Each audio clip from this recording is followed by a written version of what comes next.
오늘 우리에게 주시는 하나님의 말씀 구약성경 에스겔서 16장 6절의 말씀입니다. 받들어 봉독하겠습니다. 내가 내 곁으로 지나갈 때에 내가 피투성이가 되어 발짓하는 것을 보고 내게 이르기를 너는 피투성이라 살아있으라. 다시 이르기를 너는 피투성이라 살아있으라 하고. 아멘. 오늘 말씀을 전해주실 우리 귀한 성교사님 소개해 드리겠습니다. 오늘 피트성이라도 살아있으라라고 하는 말씀 가지고 소개해 드리고, 우리 또 오랫동안 또 러시아에서 또 우리 북한 선교를 담당하고 계시는 귀한 선교사님이십니다. 우리 선교사님 나오실 때 수선 들어 환영하도록 하겠습니다. 할렐루야. 선교사님 환영합니다. 감사합니다. 반갑습니다. 제가 이 말씀은 제가 4년 전 한국에 심장 때문에 들어왔을 때 치료 중에 포항에서 북한 선교 컨퍼런스가 있었습니다. 근데 오늘은 제가 이 말씀을 나누면서 하나님께서 저에게 베푸신 그 은혜를 같이 나누고자 합니다. 거기서 그 북한 선교를 그 컨퍼런스에 갔는데 통일소망선교에서는 컨퍼런스에 갔는데 탈북진 전도사가 두 번째 북한에 잡혀갔을 때 피가 터지도록 두드려 맞았다고 하더라고요. 근데 갑자기 내 마음에 피투성이가 돼 있어도 살아있어라 이러는 거예요. 그래서 제가 북한의 성도들은 피투성이가 된 그 상태에서 복음의 문만 열리면 구원은 받을 수 있으니까 제 말씀 그 말씀이구나 하는데 저하고 같이 갔던 친구가 제 옆에서 나오면서 니 오늘 말씀 받았지 이러더라고요. 그래서 피투성이가 되어 있어도 살아있으라 이러니까 그 하나님께서 내게 주신 말씀이다 이러는 거예요. 그래서 아니야 이거는 북한 성도들을 위해서 하는 주신 말씀이라고 생각하고 제가 우리 조모임으로 왔어요. 조모임에서 전부 다 이제 그때 자기 받은 은혜 나누는 시간에 제가 나는 이제 제가 제 차례에 대해서 제가 에스겔서 16장인데 몇 절인지는 모르겠지만 하나님께서 피투성이가 되어 있어도 살아있으라 이러더라 이러니까 그게 통일소망 선교 탈북자 간사가 선교사님 그 말씀이 우리 통일소망 선교의 모토예요 이러는 거예요. 그래서 제가 그래서 나와가지고 하나님 이 말씀이 정말 제게 주신 말씀이라면 다시 한번 저에게 들려주세요 이랬는데 그 이튿날 다시 그 탈북민 선교사 목사님이 나가 기도에 인도를 하면서 또 이 말씀을 주시는 거예요. 그때 제 마음이 저도 모르게 손이 하늘로 올라가고 막 눈물이 펑펑 쏟아지더라고. 근데 거기 갔다 오고 나서 제가 코로나가 걸리고 정말 살이 갑자기 9kg가 빠지면서 뇌에도 이상이 생기고 췌장에도 이상이 생기고 그래도 또 러시아로 들어갔어요. 갔다가 나올 때마다 병이 하나씩 생기는 거예요. 근데 지난 겨울에 들어가지고는 부정맥이 들어왔는데 더 이상은 손 쓸 수 없다고 그렇게 말씀하셨어요. 그래서 제가 이 말씀을 먼저 드리는 것은 제가 고등학교 3학년 때 그 우리 고3 때 대학교 간다고 그 800m 달리기 그 체력장 검사를 하던 중에 제가 떨어져가지고 동네 병원에 갔는데 동네 병원에서 이 학생 부산 대학병원으로 큰 병원 가라 해서 큰 병원에 갔는데 그때만 해도 의학이 발달되지 않았으니까 이 학생은 그냥 심장판막증이라는 요즘에 심장판막증은 시술로 하는데 그때는 그게 무슨 병인지도 몰랐죠. 그래가지고 했는데 그 의사 선생님이 저희 엄마한테 하는 말이 이 학생이 지금까지 살아있는 게 기적이다. 이 학생은 앞으로 얼마 살지를 모른다. 너무 그 교수님이 너무나 폭발적인 이야기를 했어요. 그리고 이 학생은 절대 결혼시키면 안 됩니다. 그리고 임신 7개월을 못 넘깁니다. 이 학생은 혼자 살기를 열어주어서 절에 중이 되든지 수녀가 되든지 공부를 많이 시켜가 혼자 살기를 열어주십시오. 우리 엄마의 쇼크는 말도 못하고 저도 쇼크. 제 꿈은 여군이었습니다. 근데 항상 제 얼굴은 보라색이었고 입술도 보라색이었어요. 그래서 옛날에는 그냥 그게 저는 우리 집에서 저 배가 나쁜갑다 이런 생각을 했는데 그 이제 처음으로 병원에 가니까 심장에서 오는 거라고 그러면서 엄마한테 절대 이 학생 결혼시키면 안 됩니다. 그러면서 스님이 되든가 막 그렇게 말씀을 하셨어요. 근데 저는 저희 엄마도 외동딸이고 저도 외동딸이고 오빠만 두 분이고 아버지 저는 이모 고모가 없는데 엄마는 그거 쇼크로 거의 몇 봄에 그냥 고혈압으로 돌아가셨어요. 돌아가시고 저는 그때 친구들이 하나 둘 결혼식을 하는데 그때는 다 저희들 시대는 다 저혼이었어요. 뭐 이 25, 26 다 결혼하니까 저희 오빠가 그냥 아는 분이 있는 전라도 해남 대흥사 절로 들어가기를 원하시는 것 같아서 제가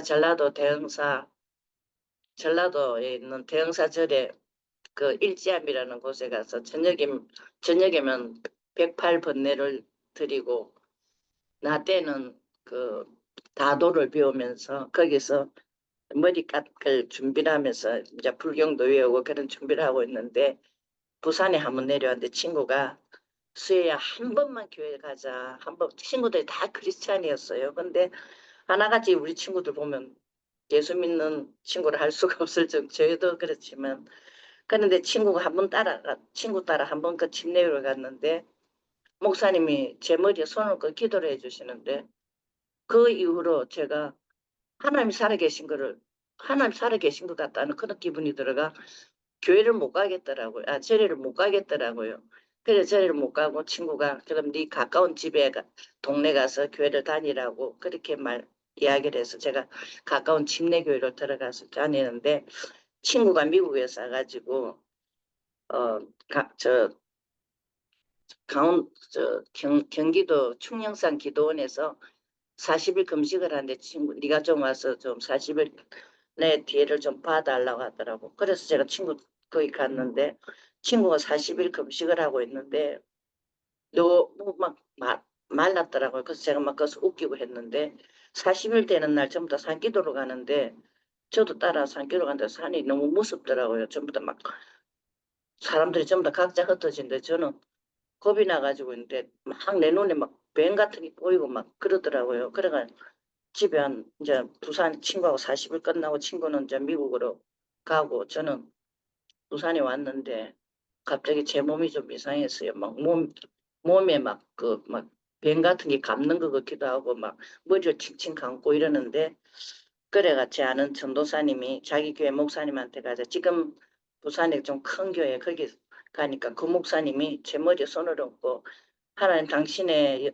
제가 많이 방황한 제가 시간이 없기 때문에 짧게 이야기하는 당신의 여종 김수효가 돌아왔습니다. 이 종을 말씀으로 치료하여 주시옵소서 이러는 거예요. 그래서 말씀이 뭘까 제가 그 생각하는데 갑자기 우리 목사님 말씀이 모든 성경은 하나님의 감동으로 되었나니 이 말씀이 갑자기 저한테는 모든 성경은 하나님의 감동으로 되었나니 이렇게 들렸어요. 그래가 그때부터 제가 성경을 읽었는데 성경을 몇 배 또 거의 휴지처럼 성경을 읽었는데 그때부터 하나님께서 전부 다 말씀으로 역사하셨어요. 그리고 이사야 40 그래서 하나님 살아계신 건 아는데 나도 하나님 사랑할까 이 생각하고 있는데 하나님께서 이사야 49장 15절을 이르는데 오직 시온이 이르기를 여호와께서 나를 버리시며 주께서 나를 잊으셨다 하였거니와 여인이 어찌 그 젖먹는 자식을 잊겠으며 자기 태에서 아들을 궁일이 여기지 않겠느냐 그들은 혹시 잊을지라도 나는 너 이름을 내 손바닥에 새겼다 이러는데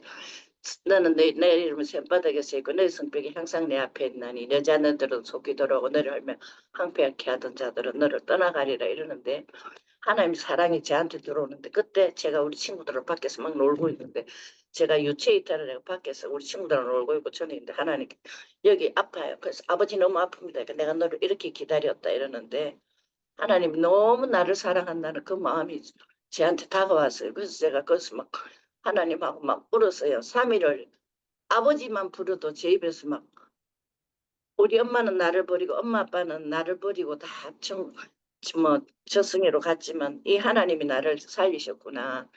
그때부터 저는 막 그 말씀의 은혜를 받아가지고 말씀으로 살아계신 하나님을 만났는데 그 주님의 내 죄의 십자가 지신 그 주님을 못 만났어요. 그래서 하나님 살아계시고 하나님 내 사랑하는 걸 알겠는데 주님의 그 십자가를 깨닫게 해달라고 하는데 말씀을 막 읽는데 어느 날 요한복음 1장 29절을 탁 보는데 침례 요한이 예수께서 나오심을 보고 일러 가라사대 보라 세상 죄를 지고 하나님의 어린 양이로다 이러는데 제가 거기서 이 예수님이 내 죄의 십자가 지시고 부활하셨구나.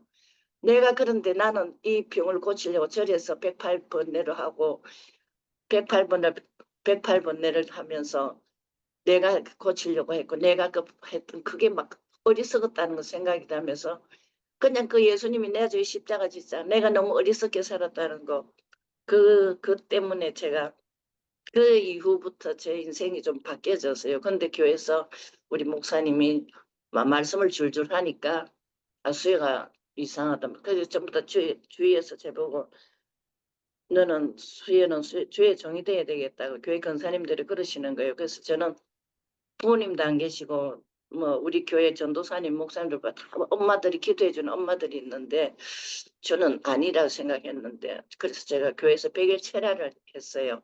100일 철야를 하는데 100일 철야고 100일 뒤에도 하나의 말씀이 없어서 아버지 나는 그러면 사람들이 그렇게 자꾸 신앙을 해야 되는데 아닙니까 하는데 하나님 오늘은 100하루째입니다. 100이틀째입니다. 하는데 한 115일쯤 되는데 갑자기 호흡곤란이 와가지고 우리 목사님이 부산대학병원 응급실로 갔는데 그때 하나님께서 저에게 말씀을 주시는 게 내 부모 너를 버려도 요한은 너를 영접하시리라 그러시는 거예요. 그래서 이제 병실에 올라 아버지 그렇게 많은 성경을 읽었는데 하나님께서 나를 데려가시는 겁니까?